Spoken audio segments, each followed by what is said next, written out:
નમસ્કાર મિત્રો, સ્વાગત છે તમારું અમારી આ યુટ્યુબ ચેનલ જ્ઞાન યાત્રામાં।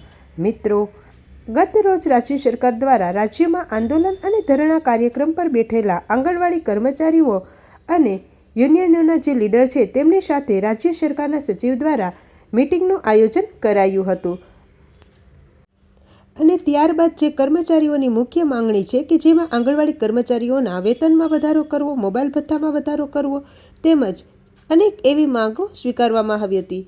ત્યારે 1 જાન્યુઆરી 2026થી જ્યારે નવું વર્ષ શરૂ થઈ રહ્યું છે ત્યારે આજે રાજ્ય સરકાર દ્વારા હજારો આંગણવાડી કર્મચારીઓના બહેનોના વેતનમાં વધારો સાથે જ વિવિધ અન્ય લાભોને લઈને એક ઐતિહાસિક જાહેરાત કરવામાં આવી છે।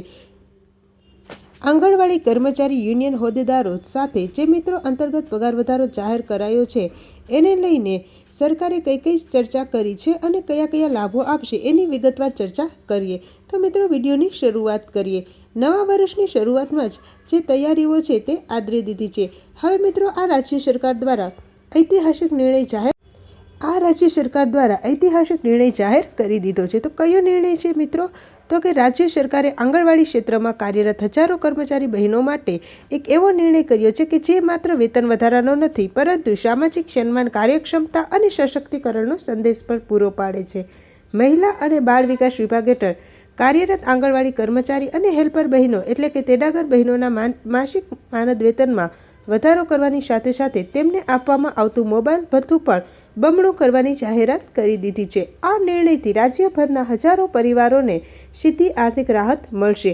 આંગણવાડી વ્યવસ્થાનું મહત્વ તો આંગણવાડી વ્યવસ્થા ભારતના સૌથી મોટા સામાજિક સુરક્ષા કાર્યક્રમોમાંથી એક છે, કારણ કે આ રાજ્યમાં અંદાજે કુલ 26,000થી વધુ આંગણવાડી કેન્દ્રોમાં લગભગ 30,000થી વધુ આંગણવાડી કાર્યકર અને હેલ્પર બહેનો કહી શકાય તો કે 55,000થી વધારે જે છે તે તેડાગર બહેનો કુલ મળીને લગભગ 60,000 જેટલા કાર્યકર બહેનો કામ કરે છે।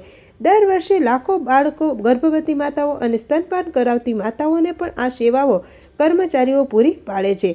આંગણવાડી બહેનો એ માત્ર નોકરી નથી કરતી પરંતુ બાળકોના પોષણની દેખરેખ, પ્રીસ્કૂલ શિક્ષણ, ગર્ભવતી મહિલાઓની નોંધણી અને રસીકરણમાં પણ પોતાનું યોગદાન આપે છે। આરોગ્ય અને સ્વચ્છતા અંગે જનજાગૃતિ કરવાની તેમજ રાજ્ય સરકારની જે પહેલ છે કેન્દ્ર સરકારની તે પણ બહુમુખી જવાબદારી છે તે ખૂબ જ સારી રીતે નિભાવે છે।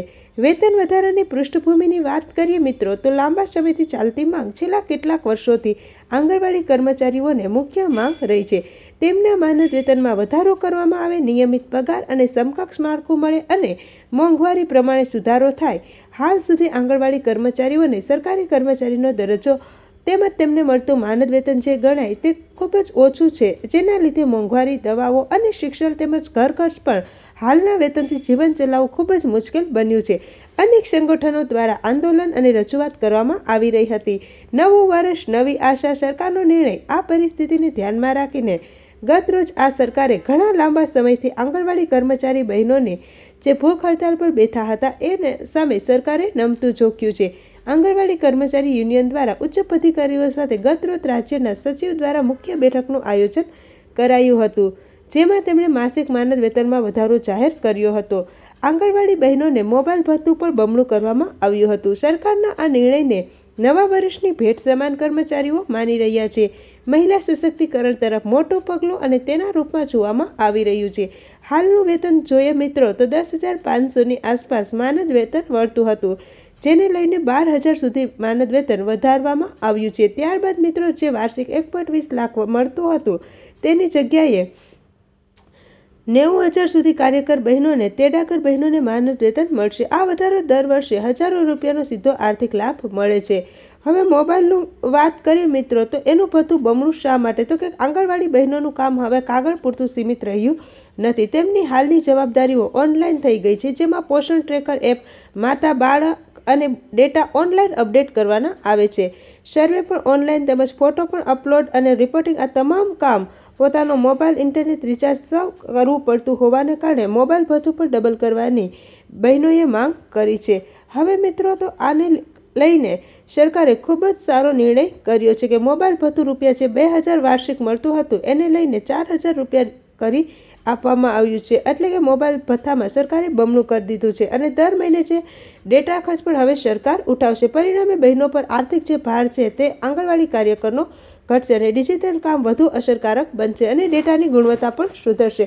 કેટલાક લોકોને સીધો લાભ તો અંદાજે 30,000થી વધુ પરિવારોને આ બહેનોને લાભ મળશે, જેના કારણે મહિલાઓની ખરીદ શક્તિમાં પણ વધારો થશે અને આંગણવાડી બહેનો એ સમાજના પાયાની કડી છે, તેમને ચોક્કસ ન્યાય મળવો જ જોઈએ. તો આ જે વાત હતી મિત્રો એ હતી પંજાબના સરકારની. તો કે પંજાબની સરકાર જે છે તેમણે ખૂબ જ સારો એવો નિર્ણય કર્યો છે. આવી જ નવી અપડેટ સાથે ફરીથી મળીશું. ત્યાં સુધી જય હિન્દ, જય ભારત.